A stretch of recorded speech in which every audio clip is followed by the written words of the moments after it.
So,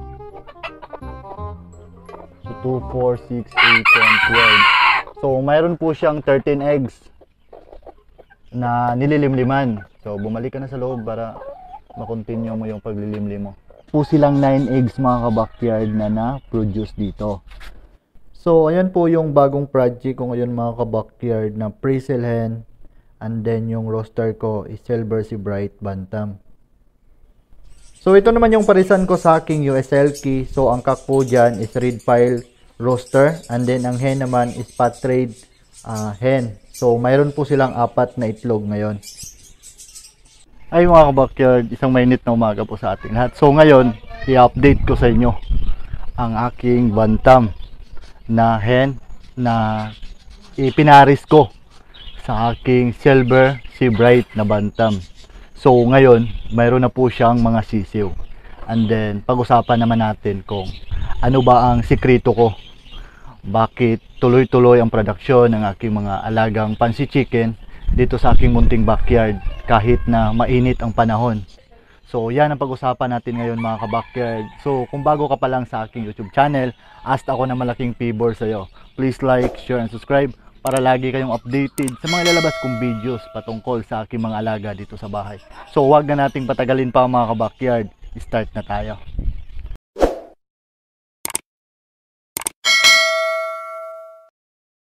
Hi mga ka-backyard, welcome back again sa aking YouTube channel. So kumusta po kayo? Kumusta ang mga alaga nyo? So bago tayo mag-start sa topic natin for today mga ka-backyard, shout out muna tayo. So shout out sa'yo Janine Bulanos 3865 from Ginubatan, Albay, Bicol. So, salamat sa panonood, idol.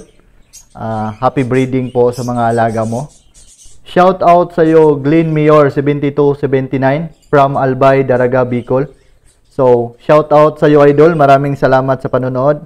Happy breeding po at enjoy lang po sa mga alaga natin sa bahay. So, ngayon mga ka-backyard, start na tayo sa topic natin for today. So, gusto ko munang i-update sa inyo ang dinagdag kong kulungan. No mga previous vlog ko is hindi ko pa na-extensionan ng second floor na kulungan ang aking unang kulungan dito sa baba.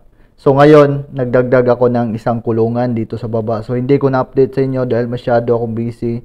At saka ngayon ko lang ito ipapakita sa inyo dahil dito ko inilagay ang aking bantam na mayroon ng mga sisiw. And dito sa gilid, is ito po yung nilagyan ko muna temporary sa aking pre-sale na nasa 6 months old na roster. So ito nga pala yung bagong parisan ko mga ka-backyard, itong blue USLK hen and then yung Naked Nick show boy ko na roster. So sa ngayon, nag-i-start na po sila ng pagbe-breed nila. So baka by next day o di kaya sa susunod na araw is magkaroon na ito ng itlog. Dahil nga, nag-i-start na silang mag-breeding. At saka ang katawan ng hen and then ang cock is kondisyon na po sila para masalang natin for breeding. So, dito naman sa kabila, ito yung both USLK ko na hen. So, ayan, naglilimlim na po siya. So, i-check natin mga ka-backyard kung ilang itlog ang nililimliman ng hen ko na to.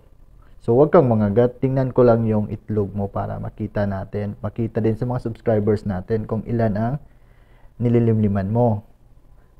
So, 1, 2, 3, 4, 5, 6, 7, 8, 9, 10, 11, 12. So, may 13 po siyang itlog mga ka-backyard na nililimliman.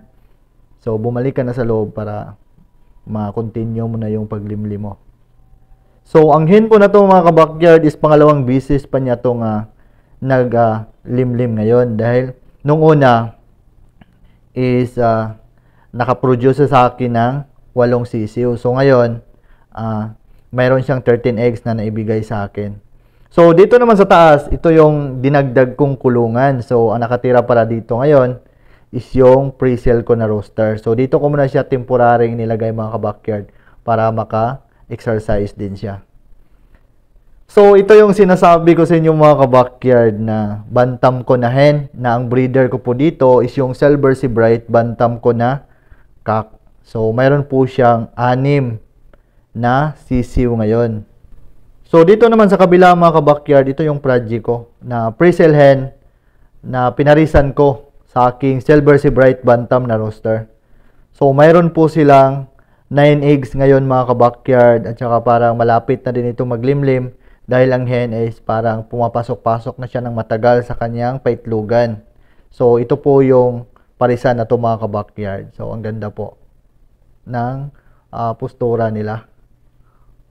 Kasi ang bala ko dito na pre-sell yung balahibo niya and then yung palong niya is katulad po sa rooster pag once makapagpalabas tayo ng male dito. Dahil tapos ko na napakita sa inyo mga ka-backyard ang aking mga alagang manok dito sa bahay na nag-produce ng itlog, nag-produce ng sisiw.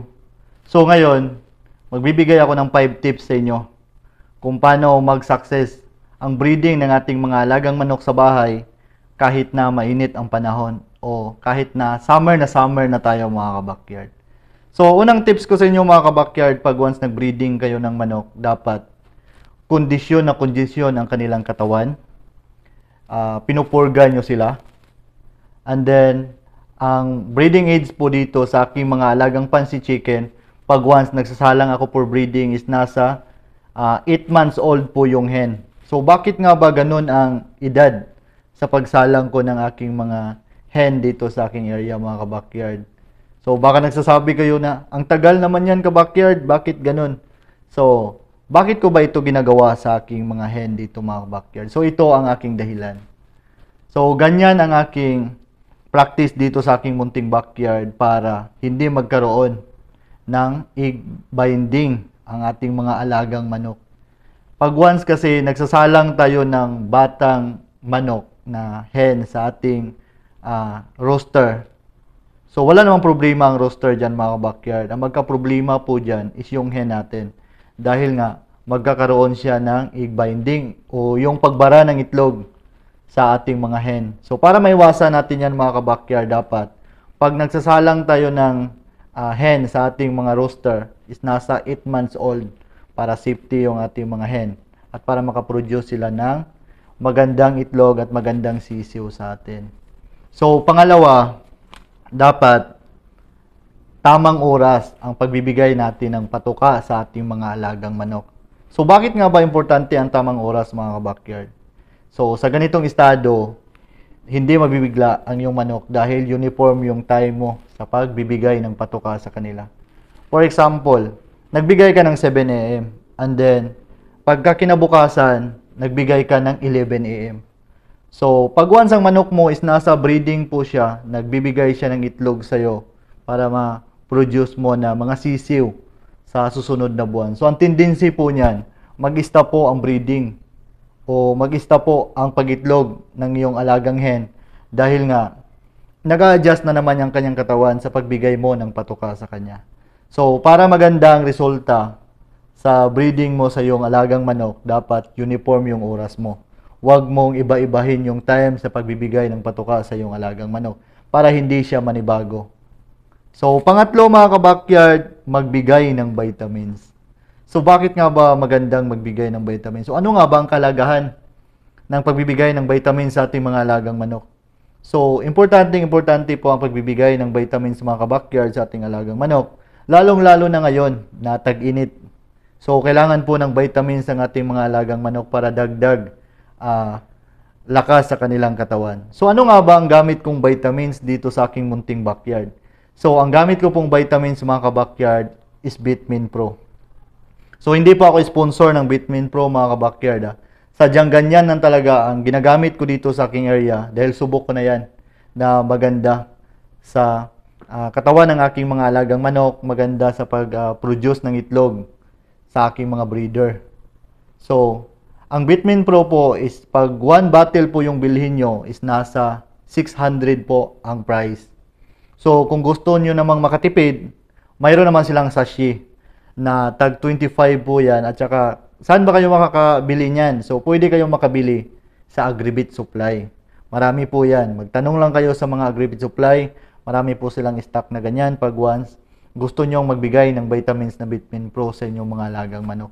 So, ano nga ba ang makuha ng ating alagang manok sa vitamins na to? So, una, mayroon po siyang immunity enhancer, energy enhancer, anti-stress enhancer, digestion enhancer, growth enhancer. So, yan po yung makukuha sa vitamins na yan pag once nagbibigay tayo sa ating mga alagang manok.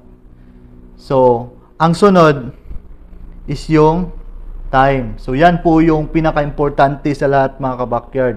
Oras. So, bakit nga ba importante ang oras mga kabakyard? So, importante po ang oras pag once mayroon tayong mga alaga sa ating bahay. So, sa oras, dito tayo tumitingin sa kanila, nag-observe sa kanila para makita natin kung healthy ba ang ating mga alaga, maganda ba ang kanilang kalusugan, wala ba silang sakit na iniinda. So, sa ganong estado mga kabakyard, pag once nakabigay ka ng time sa iyong alagang manok o di kaya sa iyong alagang ibon, so maiiwasan mo ang mga sakit sa iyong alagang ibon. So, bakit mo ba maiwasan ang sakit? Dahil nga, maagapan mo agad ang kanilang dinadamdam na hindi pa lumala. Dahil nga, nakatingin ka sa kanila, minamasdan mo sila, minumonitor mo sila. So, very important po ang time mga kabakyard. So, kung wala kang time, ganito yung mangyayari mga kabakyard. So, ngayon is masyadong malakas ang init. And then, pagkahapon is biglang umulan. At saka, pag once ganun yung senaryo mga kabakyard, ang unang mapiktuhan sa ganung klima is yung ating manok. And then, wala kang time na naibigay sa kanila. Hindi mo sila na-check kung okay ba ang kanilang katawan. Hindi mo sila napagmasdan kung okay ba sila. So, kinabukasan, ganun din ang ginagawa mo. Wala kang time sa iyong alagang manok. Nagbibigay ka lang ng patuka, alis ka agad.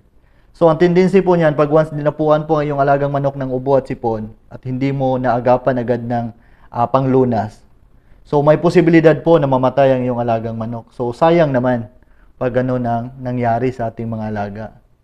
So, mas mabuti na magbigay tayo ng sapat na oras sa kanila, bigyan natin sila ng atensyon, para pag once mayroon silang iniindang ganyang sakit, ubo at sipon, magapan agad natin ang panlunas para hindi lumala at hindi humantong sa kamatayan ng ating mga alagang manok.